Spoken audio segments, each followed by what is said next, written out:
രാഹുലിന് മാത്രമായിരിക്കാം അദ്ദേഹം ഉൾപ്പെട്ടിരിക്കുന്ന ഇത്തരം കുറ്റകൃത്യങ്ങളുടെ എണ്ണം അറിയുന്നത്.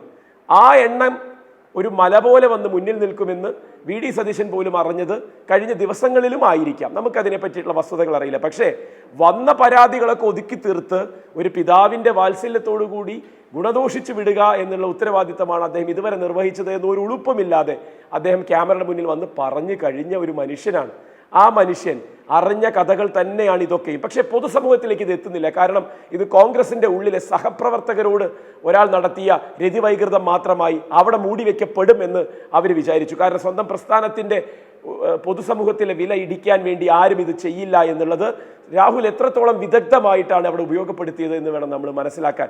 എനിക്ക് സത്യം പറഞ്ഞാൽ ഇവിടെ കോൺഗ്രസിലെ ഇപ്പോഴും ഇതിനെ ന്യായീകരിച്ചു കൊണ്ടിരിക്കുന്ന സൈബറിലിടങ്ങളിലും പൊതുസമൂഹത്തിലുമൊക്കെ ചെയ്ത തെറ്റാൻ എന്താണ് എന്ന് മറച്ചു പിടിക്കേണ്ടി വരുന്ന, ഇത് എല്ലാവരും ചെയ്യുന്ന ചെറിയ കുറ്റകൃത്യമാണ് എന്ന് പറഞ്ഞ് സ്ഥാപിക്കാൻ വേണ്ടി മുന്നോട്ട് വരുന്ന കോൺഗ്രസിലെ ആളുകളോടാണ് എനിക്ക് സഹതാപമുള്ളത്.